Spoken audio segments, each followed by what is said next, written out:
그런데 이런 스트레스로 인한 문제 행동은 훈육으로는 나아지지 않고 오히려 더 악화시킬 수 있다는 점 반드시 잘 구분하고 제대로 알고 계셔야 합니다.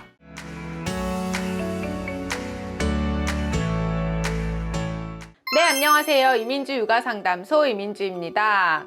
오늘의 육아도 안녕하셨나요? 여러분은 육아로 인해 행복도 느끼지만 반면에 힘들고 우울하고 스트레스 이런 감정들도 참 많이 경험하죠. 그런데 우리 아이들도 영유아기 스트레스 굉장히 많이 경험하고 이 스트레스 때문에 문제 행동을 참 많이 보인다는 거. 하지만 대부분 이것을 영유아기 스트레스로 생각하지 못하고 우리는 무작정 아이가 보이는 분노, 울음, 이해되지 않는 행동에 대해 말을 너무 안 듣는다로 표현을 하게 되고 또 훈육을 하기도 합니다. 그런데 이런 스트레스로 인한 문제 행동은 훈육으로는 나아지지 않고 오히려 더 악화시킬 수 있다는 점. 그래서 오늘 영상에서 영유아기의 스트레스 관리법을 주제로 이야기 나눠보도록 하겠습니다. 또다시 코로나가 심각한 수준으로 확진자 수가 많아졌는데요. 코로나 블루, 코로나 블랙, 코로나 레드까지 이런 말들이 생겨나기도 했죠. 코로나로 인한 우울감, 스트레스, 좌절감을 느끼시는 분들이 정말 많은데 저희는 또 육아를 하는 사람들이잖아요.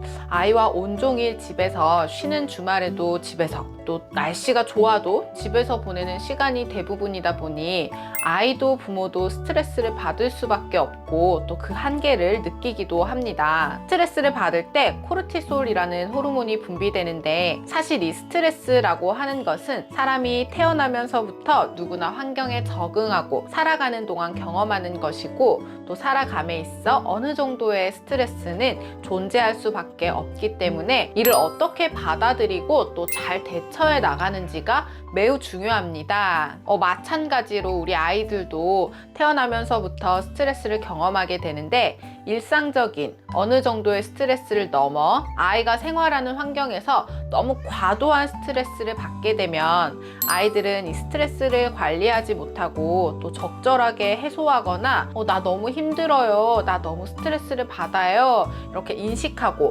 표현하지 못하기 때문에 부모가 정확하게 판단하기도 어렵고 아이 스스로가 대처하기도 어렵죠. 결국 그로 인한 문제 행동이 나타나기도 합니다. 영유아기 아이들이 스트레스를 받을 때 보일 수 있는 문제 행동은 굉장히 아이들마다 다르게 나타날 수 있어요. 어떤 아이는 스트레스로 인해 불안감이 높은 상태로 손톱을 계속 물어뜯거나 또 시기가 지났음에도 이 쪽쪽이나 젖병, 집착하기도 하고 또 특정 강박증, 불안 증세를 보이기도 합니다. 그리고 갑자기 퇴행 행동을 보이면서 소변 실수가 잦아진다거나 또 주양육자의 분리불안이 심해지기도 해요. 그리고 불안감이 높고 스트레스가 조절되지 않으면 이 틱 증상이나 말 더듬거나 또 말수가 확 줄어든다든지 또 처져서 우울감을 보이기도 합니다. 또 다른 대표적인 행동이 바로 이 공격 행동, 또 분노 발작과 자해하는 모습이기도 해요. 공격 행동, 분노 발작, 자해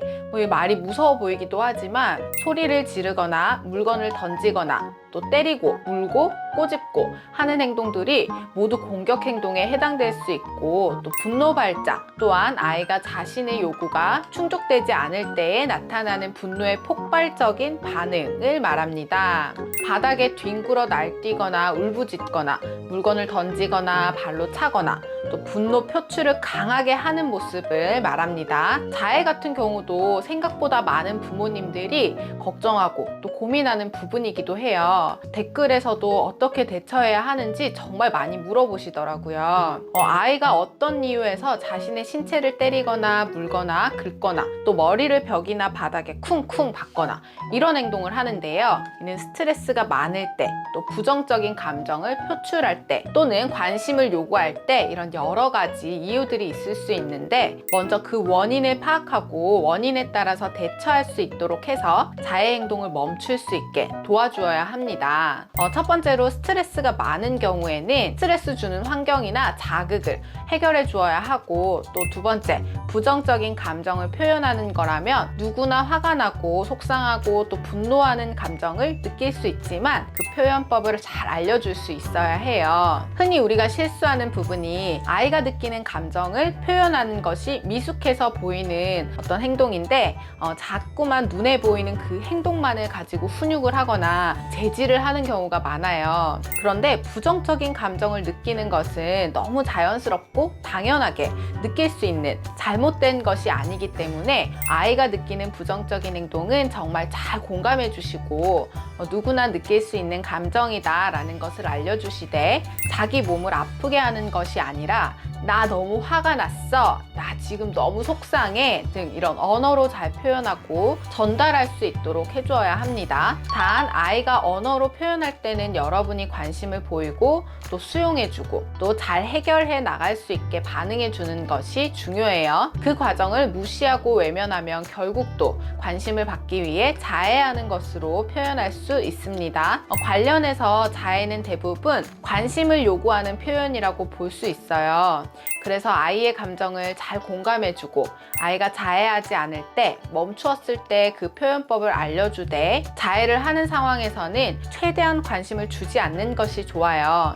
아예 외면하라는 것이 아니라 아이의 안전을 살피면서 스스로 멈출 때까지 등을 돌린다든지 또 자리를 피한다든지 여러분이 하던 일을 지속한다든지 그런 행동으로 관심을 받을 수 있는 건 아니야 라는 메시지를 전달할 수 있어야 해요. 이때도 아이는 눈치채지 못하지만 여러분은 아이의 행동을 관찰할 수 있는 곳에서 위험하지 않는 상황인지는 반드시 지속적으로 살펴주셔야 합니다. 그래서 자해 행동이 멈추었을 때 아이에게 가서 적절한 표현 방법을 알려주세요. 그래서 아이가 부쩍 불안 증세를 보이거나 공격 행동을 하거나 또 폭발적으로 분노하는 횟수가 잦거나 자해하는 등 이런 문제 행동을 보인다면 엄마, 아빠 나 지금 스트레스를 많이 받고 있어요 라는 신호이기 때문에 무조건 행동에 대한 훈육을 하기보다는 혹시 변화된 환경이나 아이가 스트레스 받을 만한 일이 있는 것은 아닌지도 꼭 점검해 보셔야 해요.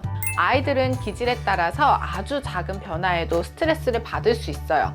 기관 입소라든지 배변 훈련이나 더 사소하게는 한글이나 수를 배우기 시작한다거나 또 부모의 다툼, 동생이 태어났거나 이런 정말 크고 작은 자극들이 모두 스트레스의 원인이 될 수 있기 때문에 환경을 점검할 때는 정말 민감하게 짚어보셔야 해요. 자, 다시 돌아가서 아이의 스트레스를 잘 관리해 줄 수 있는 부모의 역할 알아야겠죠. 첫 번째는 계속 말씀드리지만 스트레스의 원인을 알고 원인에 따라서 잘 대처하자. 그리고 두 번째, 충분히 신체 활동을 즐길 수 있도록 하자. 에너지가 정말 많은 아이들이기 때문에 이 에너지를 잘 발산하지 못하면 스트레스 호르몬은 또 잘 조절되지 못하기 때문에 던지고 무너뜨리고 신체 활동을 많이 할 수 있게 도와주세요. 그리고 세 번째, 그 외에도 스트레스를 해소할 수 있는 놀이를 즐기도록 하자. 대표적인 놀이로 공 던지기 또는 실내에서 할 수 있는 풍선치기, 또 블럭 넘어뜨리기, 신문지 찢기, 밀가루 반죽이나 클레이, 슬라임 주무르기 이런 것들이 있습니다. 그리고 네 번째는 부모와 함께하는 질적인 시간을 제공하자. 굉장히 중요합니다. 아이들은 여러분의 관심을 받을 때 가장 행복을 느끼기 때문에 아이와 질적인 시간을 보내는 것이 좋습니다. 그냥 같은 공간에 함께 있는 것이 아니라 같은 공간에서 같이 있는 것이 중요해요. 함께 눈 맞추고 또 대화하고 스킨십하고 또 그림책도 같이 보면서 아이의 마음이나 관심사나 기분을 나눠보는 것도 굉장히 도움될 수 있어요. 그리고 다섯 번째, 자기 조절 능력을 키워주자. 스트레스를 해소해주는 것도 좋지만 장기적으로 아이의 발달적 측면에서 보았을 때 스스로 자기 감정, 자기 조절을 할 수 있도록 능력을 키워주는 것이 정말 중요합니다. 무조건 아이의 요구를 들어준다고 해서 자기 조절력이나 자존감이 높아지지는 않습니다. 스스로 선택할 수 있는 환경을 제공하여 주도성을 가질 수 있도록 하되 안 되는 것과 위험한 것, 지켜야 하는 규칙에 대해서는 정확하게 한계를 설정해 주는 것이 필요해요. 자, 이렇게 오늘은 영유아기 스트레스로 인해 나타날 수 있는 아이의 문제 행동, 또 문제 행동에 대한 대처법, 또 스트레스를 관리해주기 위한 부모의 역할까지 알아보았는데요. 중간중간 문제 행동에서 내 아이가 해당되는 것이 있는데 좀 더 구체적으로 알고 싶으시다면 똑소리 나는 육아 책에서 해당 부분에 내 아이 발달 연령을 찾아서 참고해 보시고요.